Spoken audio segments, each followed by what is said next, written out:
Hello students, मैं अंजलि पयाल स्वागत करती हूँ आपका आईसीटी वर्चुअल क्लासरूम देहरादून से।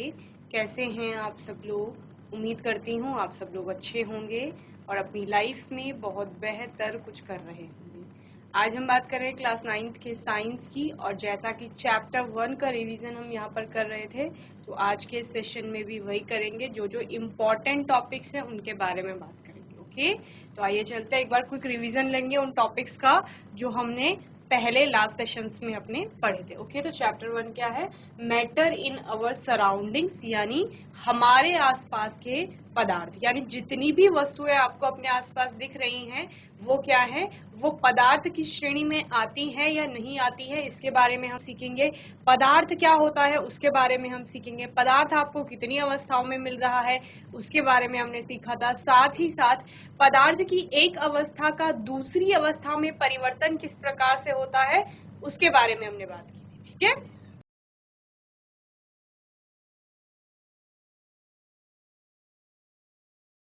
तो इस प्रकार से पदार्थ के बारे में हमने देखा था। पदार्थ क्या है? जो हम अपने आसपास की चीजों को पदार्थ बोल रहे हैं, तो क्यों बोल रहे हैं? ठीक है, कोई भी वस्तु जिसमें द्रव्यमान है और जो क्या कर रही है, इस पूरे ब्रह्मांड में, यूनिवर्स में कुछ ना कुछ स्थान को घेर रही है, यानी कि जिसमें आयतन है। क्या क्या? एक तो जिसमें द्रव्यमान है और दूसरा क्या है? आयतन है। ऐसी कोई भी वस्तु जो जिसमें ये दोनों गुण विद्यमान है वो किसकी श्रेणी में आएगा? वो पदार्थ की श्रेणी में आएगा। ठीक है, तो anything that has mass and takes up space, that means volume, is referred to as matter. Hydrogen and oxygen, sugar and sand, air and water, etc. Small minuscule particles make up matter. Due to the space between them, matter particles are attracted to one another. ठीक है, क्या होता है? कोई भी चीज जो है वो पदार्थ की श्रेणी में आ रही है, और जब हम किसी वस्तु को पदार्थ कह रहे हैं तो यानी कि वो पदार्थ छोटे छोटे कणों से मिलकर के बना हुआ है। इन छोटे कणों के मध्य क्या है? स्थान पाया जा रहा है, और ये छोटे छोटे पार्टिकल्स क्या कर रहे हैं? एक दूसरे को आकर्षित कर रहे हैं। ठीक है ना। स्टेट ऑफ मैटर, पदार्थ की कितनी अवस्थाएं हैं? तो पदार्थ आपका मेनली फिजिकल स्टेट के रूप में हम 3 ही अवस्थाओं में यहाँ पर पढ़ेंगे। ये मुख्य रूप से 3 अवस्थाएं हैं। कौन कौन सी?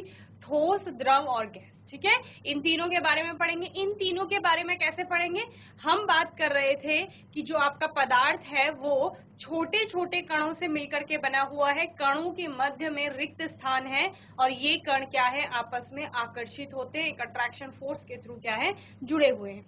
उसी रिक्त स्थान के बारे में बात करेंगे कि वो रिक्त स्थान कैसा है, और उस रिक्त स्थान के आधार पर, यानी जो कणों की स्थिति है उसके आधार पर क्या होगा? उनका क्लासिफिकेशन होगा अलग अलग फिजिकल स्टेट में, यानी भौतिक अवस्थाओं में। ठीक है, जिन वस्तुओं में जो वो पार्टिकल्स के मध्य में रिक्त स्थान बहुत कम है, यानी अट्रैक्शन का फोर्स बहुत ज्यादा है, वो पदार्थ आपको कौन सी अवस्था में देखने को मिलेंगे? ठोस अवस्था में देखने को मिलेंगे।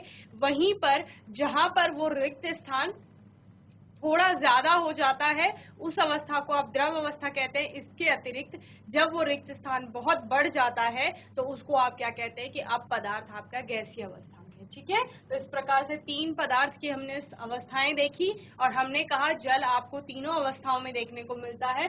सॉलिड में बर्फ के रूप में, लिक्विड में आपका पानी के रूप में, और गैस में आपका स्टीम, भाप या वेपर के रूप में। ओके, तो इस प्रकार से स्टेट ऑफ मैटर। सॉलिड के बारे में पढ़ा, जहां आकार आयतन निश्चित है। कणों के मध्य, ये कण है ग्रीन और वॉयलेट कलर के जो आपके कण है, ये इनके मध्य में क्या है? रिक्त स्थान बहुत कम है, यानी अट्रैक्शन का फोर्स बहुत ज्यादा है। ओके, इसके अलावा आकार आयतन निश्चित है, चाहे उनको कहीं पर भी रखा जाए, जब तक नॉर्मल कंडीशन है। ठीक है, एक्सट्रीम कंडीशन दोगे तो हर कोई अपना आकार चेंज कर सकता है। ठीक है, लिक्विड की बात कर रहे हैं, द्रव की, तो द्रव में क्या हो रहा है? कणों के मध्य में जो स्थान है वो थोड़ा बढ़ गया है, और जो अट्रैक्शन का फोर्स है वो थोड़ा क्या हो गया है? वीक हो गया है।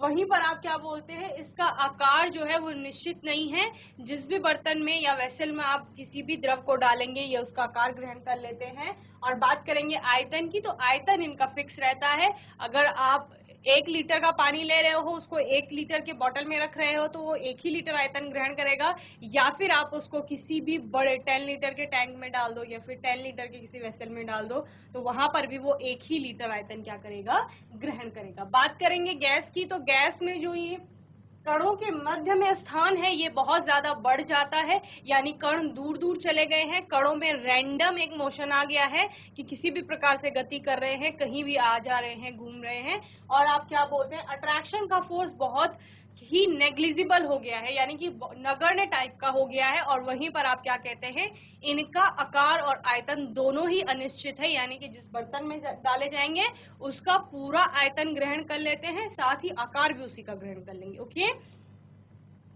इसके अलावा डिफरेंसेस देखे थे सॉलिड, लिक्विड और गैस में कि क्या क्या अंतर होते हैं।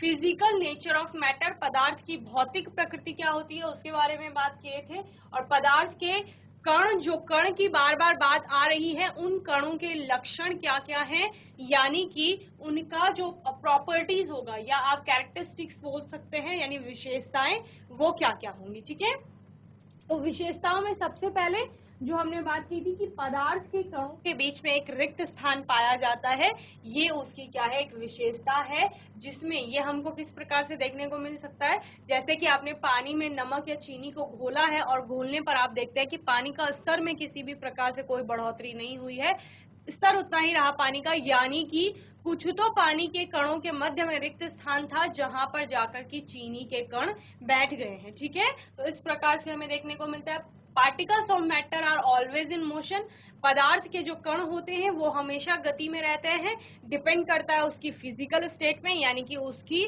भौतिक अवस्था कौन सी है। जैसे ठोस की अवस्था है तो ठोस में जो कण होते हैं वो उनका मोशन इतना कम होता है कि हम नहीं बता पाते कि कितना मोशन हो रहा है, यानी कि आकार तो इसका निश्चित है ना, अगर आपके इसके कण मोशन में है तो पदार्थ वो आपको हिलते हुए दिखना चाहिए, पर ऐसा नहीं है। इसका मतलब मोशन है, लेकिन वो मोशन कैसा है, बहुत ही कम है। द्रवों में आपको मोशन थोड़ा ज्यादा देखने को मिलता है, और इसके अलावा बात करेंगे गैसेस में तो वहां पर आपको मोशन बहुत ज्यादा देखने को मिलता है। जैसे कि आप हवा की बात करते हैं तो अगर आपने कहीं पर परफ्यूम की बोतल खोली है तो हवा के माध्यम से उसके कण दूर तक विस्तृत होते हैं। इसका अर्थ है कि जो हवा के कण होते हैं, यानी कि गैसीय अवस्था में पदार्थ के कण वो कॉन्टिन्यूअसली रैंडम मोशन में होते हैं, वो इधर उधर कहीं भी घूमते रहते हैं। जैसे जैसे तापमान बढ़ाया जाता है पदार्थ की कणों की ये रैंडमनेस बढ़ जाती है, और आप क्या कहेंगे कि उनमें जो गति है वो भी बढ़ जाती है। ठीक है, और पदार्थ के कण एक दूसरे को क्या करते हैं, अट्रैक्ट करते हैं। ये भी हमने देखा कि पदार्थ के कणों के बीच में स्थान तो है, लेकिन उस स्थान के आधार पर ही हम ये इस निष्कर्ष पर आते हैं कि उसका जो मध्य में आकर्षण बल होगा वो कैसा होगा। अगर आपके जो पदार्थ के कण है वो बहुत पास पास है, जैसे ठोसों में आप बोलते हैं, तो वहां पर अट्रैक्शन फोर्स क्या हो जाता है, बहुत ज्यादा हो जाता है। और दूसरा, आप द्रव के केस में कहते हैं कि ठोस की अपेक्षा यहाँ पर आपका जो आकर्षण बल है वो कम हो गया है, या वहां पर स्पेस जो है, इंटर पार्टिकल स्पेस, यानी कि अंतरा अणुक स्थान वो बढ़ गया है। और साथ ही आप किसकी बात करते हैं, गैसों की बात करते हैं, तो वहां पर वो अंतरा अणुक स्थान बहुत ज्यादा हो जाता है। इसीलिए आप क्या कहते हैं कि आकर्षण बल कैसा हो गया है, नगण्य हो गया है या बहुत वीक हो गया है। ओके, विसरण के बारे में हम लोगों ने देखा था। विसरण क्या है, तो जब आप कह रहे हैं कि कोई भी पदार्थ के कण आपस में मिल रहे हैं तो उनको क्या कहा जाता है, विसरण कहा जाता है। विसरण का सिंपल सा अर्थ ये भी है कि फैलना, ठीक है, विस्तृत होना। तो इंटर पार्टिकल स्पेस जो किसी भी आपके पदार्थ के कणों के मध्य में है, उन स्पेसेस में किसी और पदार्थ के कण आकर के क्या हो जाएंगे, बैठ जाएंगे या वहां पर अपना स्थान बना लेंगे। तो इसी को आप क्या कह रहे हैं, विसरण कह रहे हैं। और गतिज ऊर्जा में वृद्धि के कारण तापमान में वृद्धि के साथ विसरण की दर भी क्या हो जाती है, बढ़ जाती है। यानी कि अगर आप क्या करेंगे, किसी भी पदार्थ को तापमान बढ़ाएंगे तो तापमान बढ़ाने से वहां पर अगर विसरण हो रहा है तो विसरण भी तेजी से होगा। ओके, इसके अलावा can matter change it's state, क्या पदार्थ अपनी अवस्था को परिवर्तित कर सकता है। तो हमने कहा था हाँ, हम इसके अलग अलग इफेक्ट्स देखते हैं। जैसे हमने तापमान के प्रभाव की बात की कि क्या किया जा रहा है, जैसे आपने बर्फ ली, ठीक है, तो ठोस अवस्था में पानी है, ठोस अवस्था में आपको पदार्थ दिख रहा है, आपने उसको तापमान बढ़ाया, ठीक है, यानी कि बर्फ को जैसे गर्म किया आपने, सिंपल भाषा में बोलेंगे तो क्या होता है, बर्फ अपनी अवस्था परिवर्तित कर देता है और आपको क्या दिखता है, बर्फ धीरे धीरे पिघलने लगेगा और पानी में परिवर्तित हो जाएगा, ठीक है। यानी कि तापमान बढ़ने से आपने पदार्थ की अवस्था को परिवर्तित होते हुए देखा, ठीक है ना। तो पदार्थ ने क्या किया, ठोस अवस्था से वो द्रव अवस्था में चला गया। वहीं पर जब पानी आपके पास है, उस पानी को आप क्या करते हैं, बहुत ज्यादा तापमान देते हैं, धीरे धीरे पानी गर्म होता है और एक अवस्था ऐसी आती है कि वो उबलने लगता है। उबलते वक्त आप देखते हैं कि पानी जो आपका द्रव अवस्था में था वो धीरे धीरे गैसीय अवस्था में भाप के रूप में परिवर्तित होने लग गया। तो आप क्या कहते हैं, आप कहते हैं कि यहाँ पर भी तापमान बढ़ाने से हमको क्या दिख रहा है, पदार्थ की अवस्था में परिवर्तन होते हुए दिख रहा है। और वो परिवर्तन किस प्रकार से है कि द्रव से आप पदार्थ आपका गैसीय अवस्था में जा रहा है, ठीक है। सेम जब आप तापमान कम करेंगे तो पदार्थ जो आपका गैसीय अवस्था में था वो वहां से द्रव अवस्था में और द्रव से आपका फिर ठोस अवस्था में आ जाता है, ठीक है। तो तापमान का प्रभाव हमें इस प्रकार से देखने को मिलेगा। हमने क्या कहा था कि किस प्रकार से पदार्थ अपनी अवस्था बदल रहा है, हमने कहा कि हमारे पास ठोस था, उसको हमने हीट किया, हीट करने से या तापमान देने से क्या हो रहा है, पार्टिकल्स जो हैं उन पार्टिकल्स का रैंडमनेस बढ़ रहा है। रैंडमनेस बढ़ेगा तो वो द्रव में जाएगा, द्रव का रैंडमनेस और बढ़ेगा तो वो फिर कहाँ जाएगा, गैस में जाएगा, ठीक है। जैसे जैसे तापमान कम करेंगे तो रैंडमनेस कम होगी पार्टिकल्स की, यानी कि जो वो यादृच्छिक गति कर रहे थे, इधर उधर घूम रहे थे, तो अभी वो उतना नहीं घूमेंगे, उतना ट्रेवल नहीं करेंगे और कैसे होने की कोशिश करेंगे, जब तापमान कम किया जाएगा तो वो अपनी एक फिक्स जो उनकी पोजीशन है या स्थिति है उसकी तरफ को आने का प्रयास करेंगे। ओके, तो ये हमने इफेक्ट देखा था तापमान का। इसके अलावा हमने मेल्टिंग पॉइंट, क्योंकि ये तापमान पर ही डिपेंड करता है, आपने क्या कहा कि हमने बर्फ को तापमान दिया तो बर्फ ने क्या किया, पिघलना शुरू किया, ठीक है। तो पिघलना उसने जिस पॉइंट पर यानी जिस तापमान पर शुरू किया वो बर्फ का क्या हो जाएगा, मेल्टिंग पॉइंट हो जाएगा, ठीक है ना। तो मेल्टिंग पॉइंट क्या है, मेल्टिंग पॉइंट किसका निकालेंगे आप लोग, ठोस का ही निकालेंगे, क्योंकि पिघलते कौन है, ठोस ही तो पिघलते हैं। तो ठोस का मेल्टिंग पॉइंट किस प्रकार से निकालेंगे कि किसी भी, पहले आप उसकी बात करेंगे कि मेल्टिंग पॉइंट होता क्या है, ठीक है। तो एक ऐसा पॉइंट से आप समझेंगे कि तापमान की बात हो रही है, ठीक है। जैसे यहाँ पर गलनांक लिखा है तो गलन का अंग, जिस तापमान पर कोई भी ठोस आपका गलना प्रारंभ कर रहा है उसको आप गलनांक कह रहे हैं, ठीक है ना।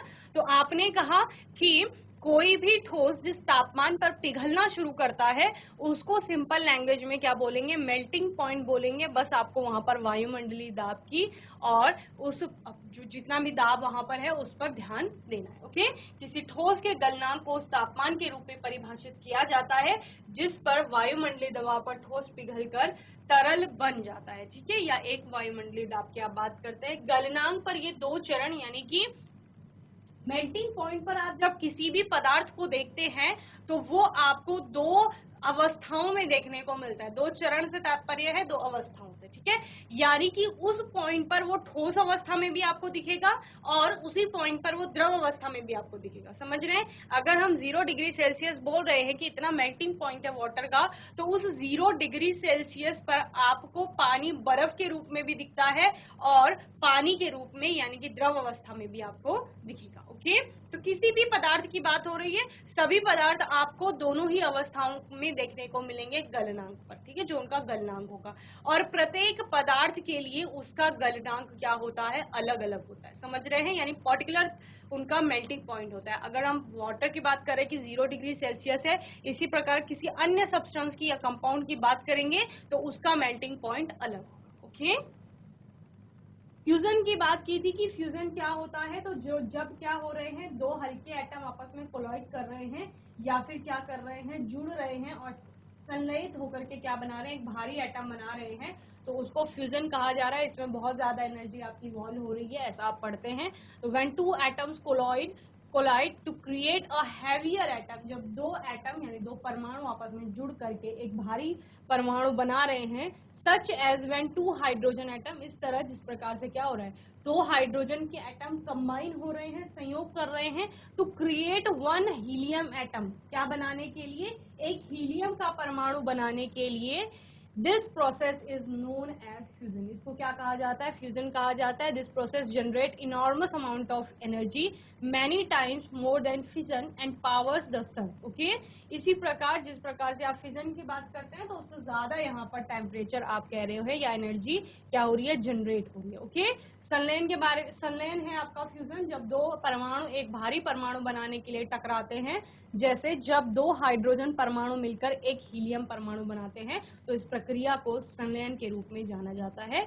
यह प्रक्रिया भारी मात्रा में ऊर्जा उत्पन्न करती है, विखंडन से कई गुना अधिक, और सूर्य को शक्ति प्रदान करती है। ठीक है, तो इस प्रकार से बॉइलिंग पॉइंट की बात हमने की थी कि क्वथनांक क्या होता है। तो जिस प्रकार से किसी ठोस का गलना, और उस गलते टाइम आप जब टेम्परेचर को नोट कर रहे हैं तो उसको आप गलना कह रहे हैं, उसी प्रकार जब कोई द्रव आपका बॉईल होगा, उबलेगा, और उबलने के पश्चात वेपर में भाप बनने के लिए या वाष्प में परिवर्तित होना शुरू करेगा, तो उसको आप क्या कहते हैं? उसका बॉइलिंग पॉइंट कहते हैं। The boiling point of a liquid is defined as the temperature at which the vapour pressure of a liquid is equal to the atmospheric pressure. ठीक है, जितना भी वाष्प दाब है वहां पे विलयन का, वो किसके बराबर हो रहा है? वायुमंडलीय दाब के बराबर हो रहा है, और आपका जो लिक्विड था वो वेपर में कन्वर्ट हो रहा है। तो उस टेम्परेचर को नोट करेंगे और उसको क्या कहा जाएगा? बॉइलिंग पॉइंट कहा जाएगा। जैसे वाटर का यानी जल का बॉइलिंग पॉइंट कितना होता है? 100 डिग्री सेल्सियस होता है। ओके,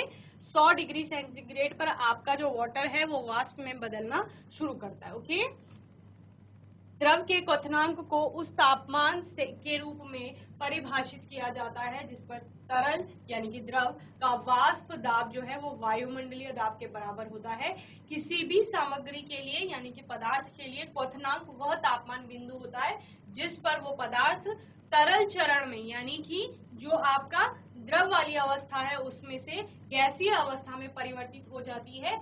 यह पानी के लिए 100 डिग्री सेंटीग्रेड पर होता है, और सेल्सियस पैमाना वास्तव में बर्फ पानी के गलनांक और तरल यानी कि द्रव पानी वाष्प के क्वथनांक के आधार पर बनाया गया है। Okay, latent heat of fusion, पदार्थ की गुप्त ऊष्मा की बात की थी। यह ऊष्मीय ऊर्जा की वह मात्रा है जो किसी ठोस के 1 किलोग्राम को वायुमंडलीय दबाव पर उसके गलनांक पर द्रव में बदलने के लिए आवश्यक होती है। वाष्पीकरण की गुप्त ऊष्मा क्या है? यह ऊष्मा ऊर्जा की वह मात्रा है जो क्वथनांक पर वायुमंडलीय दबाव पर 1 किलो तरल को गैस में बदलने के लिए आवश्यक होती है। ओके, सब्लिमेशन की बात की थी। ऊर्ध्वपातन एक भौतिक या रासायनिक प्रक्रिया है जिसमें कोई पदार्थ अपनी ठोस अवस्था से सीधे गैसीय अवस्था में परिवर्तित हो जाता है। इस पूरी प्रक्रिया के दौरान पदार्थ की अवस्था किसी मध्यवर्ती द्रव अवस्था में परिवर्तित नहीं होती है। समझ रहे हैं क्या कहा जा रहा है? हमने कहा था कि अगर हम ठोस को गर्म करेंगे तो वो द्रव अवस्था में जाएगा, ठीक है ना। फिर द्रव को गर्म, फिर और तापमान बढ़ेगा तो द्रव आपका गैसीय अवस्था में जाएगा। लेकिन एक प्रक्रिया ऐसी है जिसमें कि ठोस को तापमान बढ़ाया जा रहा है, और तापमान बढ़ाने से ठोस सीधा गैसीय अवस्था में जा रहा है। मध्यवर्ती जो अवस्था है यानी द्रव अवस्था जिसे आप कह रहे हैं, उसमें ठोस नहीं जा रहा है। ओके, यानी पदार्थ का ठोस से सीधा गैसीय अवस्था में जाना आपका ऊर्ध्वपातन कहलाता है। Okay, effect of change in pressure on state of matter, पदार्थ की अवस्था में दाब का किस प्रकार से प्रभाव पड़ता है? तो हमने कहा था जैसे ही दबाव बढ़ेगा तो गैस से द्रव और द्रव से ठोस अवस्था में पदार्थ आएगा। वहीं पर जब प्रेशर रिलीज किया जाएगा यानी दबाव को कम किया जाएगा तो फिर क्या होता है? ठोस से द्रव और द्रव से गैस की तरफ को पदार्थ जाता है। ओके, इवेपोरेशन की बात की थी। वाष्पीकरण क्या होता है? तो जिस प्रकार से हमने कहा कि यहाँ पर तापमान बढ़ाने की बात हम कर रहे थे, तो तापमान बढ़ने से क्या होता है?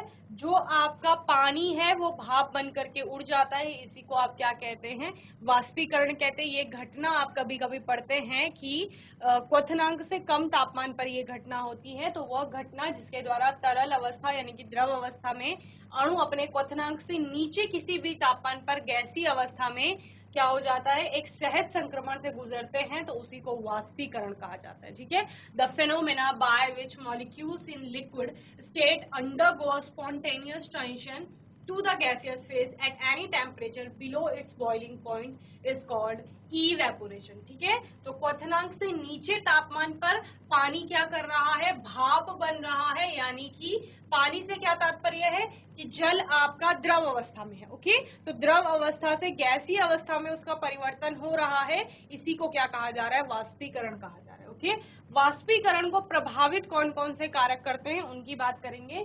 Temperature, surface area, humidity and wind speed. ठीक है, जल्दी से नोट करेंगे फिर इसको समझेंगे।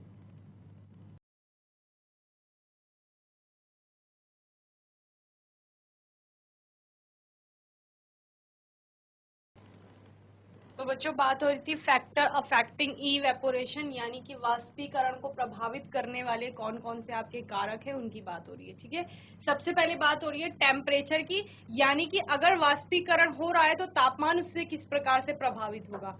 आप लोगों ने देखा होगा कि जैसे बहुत सिंपल सा एग्जाम्पल है वाष्पीकरण का, जैसे कि कपड़े हम लोग धोते हैं और कपड़े धोने के बाद सूखते हैं कपड़े, ठीक है ना, तो होता क्या है उसमें कपड़े के अंदर जो पानी की बूंदें होती हैं वो द्रव अवस्था में है, और जब भी उन पर तापमान बढ़ता है यानी टेम्परेचर इंक्रीज होता है, तापमान बढ़ता है, तो उससे क्या होता है कि कपड़ों के अंदर जो वो पानी है वो पानी क्या होता है, तापमान बढ़ने से वाष्पीकृत हो जाता है। ठीक है, यानी कि वो भाप बन करके उड़ गया है, तो फिर कपड़े क्या हो जाते हैं, सूख जाते हैं। वहीं पर हम क्या कहते हैं कि जैसे सर्दियों में क्या होता है, तापमान कम रहता है तो कपड़े देर से सूखते हैं, लेकिन वही कपड़े गर्मियों में बहुत जल्दी सूख जाते हैं। गर्मियों में क्या हो रहा है, तापमान बढ़ रहा है, ठीक है ना, तापमान बढ़ने की वजह से कपड़े जल्दी से सूख रहे हैं। तो यानी तापमान किस प्रकार से वाष्पीकरण को प्रभावित कर रहा है कि यदि तापमान बढ़ता है तो वाष्पीकरण की दर भी क्या हो जाती है, तेज हो जाती है। ठीक है, तो सबसे पहला फैक्टर हमारा तापमान ही आता है, the rate of evaporation increases with an increase in temperature. ठीक है, यानी कि जैसे जैसे तापमान बढ़ेगा वाष्पीकरण की दर भी क्या होगी, बढ़ेगी। ठीक है, दूसरा है आपका सरफेस एरिया। अगर आप सरफेस एरिया बढ़ा देते हैं तो क्या वाष्पीकरण से उस पर कोई प्रभाव पड़ता है, तो पड़ता है, क्योंकि आपने देखा है कि जो कपड़े हमने बहुत फैला करके रखे हुए रहते हैं वो जल्दी सूख जाते हैं, वहीं पर जो कपड़े आपने क्या किए हैं, इकट्ठे करके रखे हुए रहते हैं या जिनका सरफेस एरिया कम किया रहता है वो देर से सूखते हैं। तो यानी सरफेस एरिया बढ़ा रहे हैं तो सरफेस एरिया बढ़ाने से वाष्पीकरण की दर प्रभावित हो रही है, और किस प्रकार से प्रभावित हो रही है कि सरफेस एरिया बढ़ाया है तो वाष्पीकरण भी क्या होगा, तेजी से होगा। ठीक है, तो the rate of evaporation increases with an increase in surface area. ठीक है, यानी कि सरफेस एरिया सतह का क्षेत्रफल बढ़ाने से क्या होगा, वाष्पीकरण भी तेजी से होगा। ओके, थर्ड है आपकी ह्यूमिडिटी। ह्यूमिडिटी से क्या अफेक्ट पड़ेगा, ह्यूमिडिटी यानी आर्द्रता। आपने देखा है नमी अगर हमारे एनवायरमेंट में हो गई है, आर्द्र आपका एनवायरमेंट हो गया है, अगर जैसे सर्दियों में होता है तो क्या होता है, बहुत ज्यादा वाटर ड्रॉपलेट्स ओके ऑलरेडी आपके क्या है एनवायरमेंट में पहले से मौजूद है। ठीक है, यानी कि आप क्या कह रहे हैं, नमी का मतलब क्या है, हवा अगर नम है या आप क्या रहे आर्द्र है, तो उससे क्या समझते हैं कि हमारी हवा में पानी की बूंदें पहले से विद्यमान है। ठीक है, जैसे बरसात के समय में भी आप लोग देखते हैं, या फिर सर्दियों में आप लोग कहते हैं कि नमी ज्यादा है हमारे एनवायरनमेंट में, ठंडी हवाएं चलती हैं, तो ठंडी हवाएं से क्या तात्पर्य है कि हवा में पानी की बूंदें पहले से विद्यमान है। ठीक है, तो उस केस में क्या होता है, क्योंकि हमारे एनवायरनमेंट का जो टेम्परेचर है वो ऑलरेडी कम है, इस वजह से वाष्पीकरण क्या होगा, वाष्पीकरण भी कम होगा। तो यानी ह्यूमिडिटी बढ़ेगी एनवायरनमेंट में तो वाष्पीकरण कैसा होगा, कम होगा। ठीक है, the rate of evaporation decreases, evaporation की दर क्या होगी, घटेगी, अगर क्या हो रहा है, with an increase in humidity, अगर ह्यूमिडिटी बढ़ती है तो उससे हमारा जो वाष्पीकरण हो रहा है उसकी दर क्या हो जाएगी, घट जाएगी। यानी कि अगर ह्यूमिडिटी बढ़ रही है तो वाष्पीकरण कम होगा, ह्यूमिडिटी कम होगी तो वाष्पीकरण तेजी से होगा। ठीक है, नेक्स्ट है विंड स्पीड। जैसे हम कपड़ों के सूखने का एग्जाम्पल ले रहे हैं तो आपने देखा होगा कभी हवा बहुत तेज चलती है तो हवा के चलने के साथ क्या होता है, कपड़े जल्दी सूख जाते हैं। समझ रहे हैं, तो यानी क्या हो रहा है, विंड की स्पीड पर डिपेंड कर रहा है। ठीक है, उससे अफेक्ट हो रहा है, उससे कुछ ना कुछ प्रभाव आपको देखने को मिल रहा है वाष्पीकरण की दर पे। और वो प्रभाव किस प्रकार से है कि विंड की स्पीड अगर बहुत ज्यादा तेज है, यानी कि हवा की जो चाल है वो अगर बहुत ज्यादा तेज है, तो उससे आपका वाष्पीकरण भी क्या हो रहा है, ज्यादा हो रहा है, यानी कि the rate of evaporation increases, यानी वाष्पीकरण की दर बढ़ रही है, किसके साथ साथ, with an increase in wind speed. ठीक है, हवा की चाल अगर ज्यादा है, यानी गति बहुत ज्यादा है, तो आप क्या कहेंगे कि इंक्रीज हो रहा है वाष्पीकरण की दर भी, यानी कि वाष्पीकरण भी बढ़ रहा है। तो वाष्पीकरण को प्रभावित करने वाले कारक तापमान में वृद्धि के साथ वाष्पीकरण की दर क्या हो जाती है, बढ़ जाती है। इसके अलावा सतही क्षेत्रफल, जैसे हमने कपड़े का एग्जांपल लिया कि कोई कपड़ा जो आपने पूरा फैला करके रखा हुआ है जल्दी सूखेगा, और वहीं पर वही कपड़ा अगर आप क्या करेंगे, इकट्ठा करके रखेंगे फोल्ड करके, तो वो देर से सूखेगा। तो सतह क्षेत्र में वृद्धि के साथ वाष्पीकरण की दर बढ़ जाती है। इसके अलावा आर्द्रता में वृद्धि के साथ वाष्पीकरण की दर कम हो जाती है, और हवा की गति में वृद्धि के साथ वाष्पीकरण की दर बढ़ जाती है। ओके, जल्दी से इन पॉइंट्स को नोट करेंगे, फिर आगे बढ़ेंगे।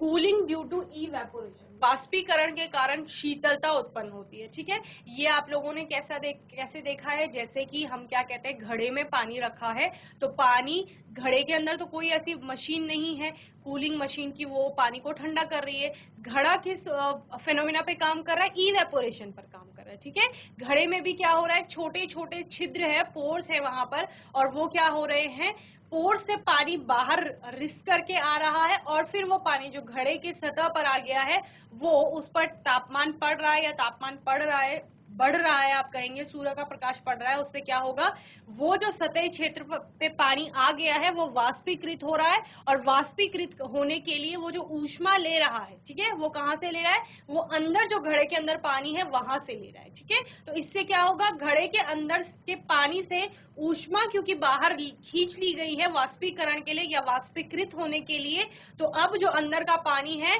उससे चूंकि हीट ट्रांसफर हो चुकी है, तो वो कैसा हो जाएगा, ठंडा हो जाएगा। तो वो किस घटना पे कार्य कर रहा है, वो आपके वाष्पीकरण की घटना पर काम कर रहा है। ठीक है, सेम जब ये स्वेटिंग होती है, पसीना होता है बॉडी में, तो हमें शीतलता महसूस होती है, ठंडक महसूस होती है, तो वो भी क्या हो रहा है, बॉडी पर चूंकि पानी आ गया है आपकी स्किन पर, तो वो पानी अब क्या करेगा, या जो स्वेट जिसे आप बोल रहे हैं, वो क्या करेगा, वाष्पीकृत होने के लिए हमारी बॉडी से ही क्या लेगा, टेम्परेचर लेगा, और इस घटना में क्या होगा, चूंकि तापमान बाहर आ गया है बॉडी से, या ऊष्मा बाहर को आ गई है, तो हमें ठंडक महसूस होती है। ठीक है, तो ये सारे हमें कूलिंग इफेक्ट देखने को मिल रहे हैं इवेपोरेशन के कारण। ओके, तो वाष्पीकरण के दौरान एक तरल के कण या द्रव के कण आकर्षण के अंतरकण बलों पर काबू पाने के लिए प्रवेश से ऊर्जा को अवशोषित करते हैं। प्रवेश से क्या समझ रहे हैं कि वहां पर जिस भी क्षेत्र में वो द्रव है वो अपने आसपास की चीजों से क्या कर रहा है, टेम्परेचर को ले रहा है। ठीक है,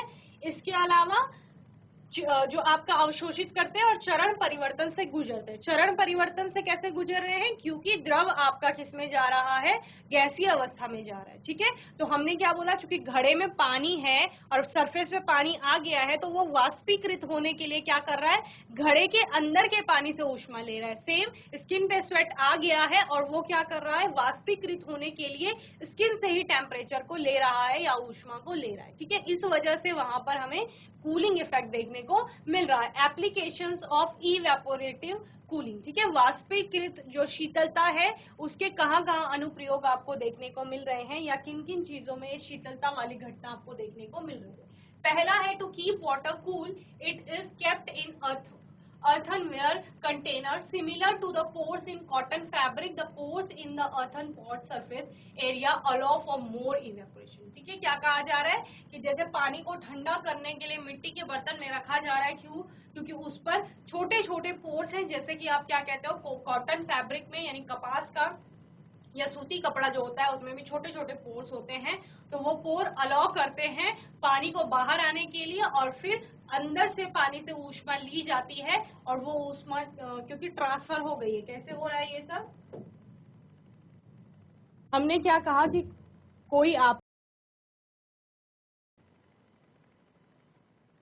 मिट्टी का बर्तन है, इसमें पानी है, ठीक है।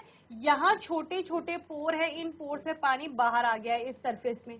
अब वो पानी क्या करेगा बच्चे, पानी, यहाँ पर पानी की छोटी छोटी बूंदें आ गई हैं, ये वाष्पीकृत होने के लिए क्या करेंगी, ये जो अंदर पानी है यहाँ से ऊष्मा लेंगी, ठीक है, ऊष्मा लेंगे और वाष्पीकृत होंगे। उसके बाद क्या होगा, ये वाष्पीकृत हो जाएगा, लेकिन ऊष्मा यहाँ से ली गई है तो अंदर का पानी अब कैसा हो जाएगा, ठंडा हो जाएगा। ओके, सेकेंड है आपका to keep our body cool, हमारी शरीर को ठंडा रखने के लिए वी स्वेट अलॉट, हमारी बॉडी स्वेट करती है, पसीना बहाती है, और evaporation is what transpiration ultimately is, ठीक है, जो ट्रांसपिरेशन हो रहा है उसी को क्या कहा जा रहा है आपका, अल्टीमेटली इवेपोरेशन कहा जा रहा है। आवर बॉडीज वाटर इवेपोरेट्स, हमारे शरीर का जो पानी है वो क्या हो जाता है, वाष्पीकृत हो जाता है, using energy in the process and lowering our body temperature as a result, ठीक है। हमारी स्किन में पानी आ गया है, बाहर स्वेट आ गया है, इसको वाष्पीकृत होने के लिए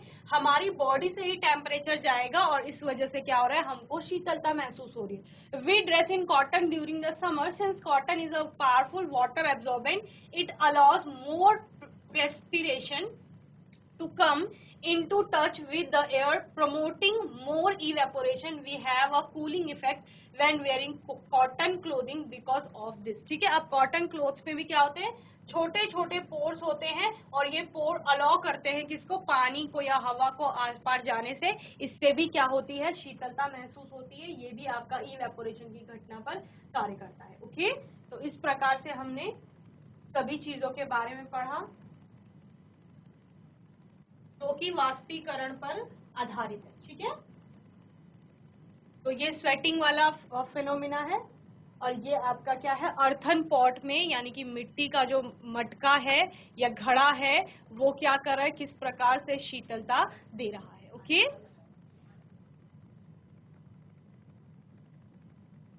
तो बच्चों मैं उम्मीद करती हूँ आज का सेशन आपको अच्छे से समझ में आया होगा। आज के सेशन में हमने पूरा चैप्टर को एक बार अच्छे से रिवाइज किया और इवेपोरेशन के अलग अलग टर्म्स देखे, जहाँ पर हमने शीतलता की बात की कि वाष्पीकरण से शीतलता आती है, और उसके कुछ अनुप्रयोग भी देखे। अगर आपका कोई डाउट होगा, क्वेश्चन होगा, तो आने वाले सेशन में आप लोग पूछ लेंगे। अपने आने वाले सेशन में इसी चैप्टर से किस किस प्रकार के प्रश्न पूछे जा सकते हैं उनके बारे में बात करेंगे। और तब तक के लिए ICT वर्चुअल क्लासरूम से जुड़ने के लिए धन्यवाद।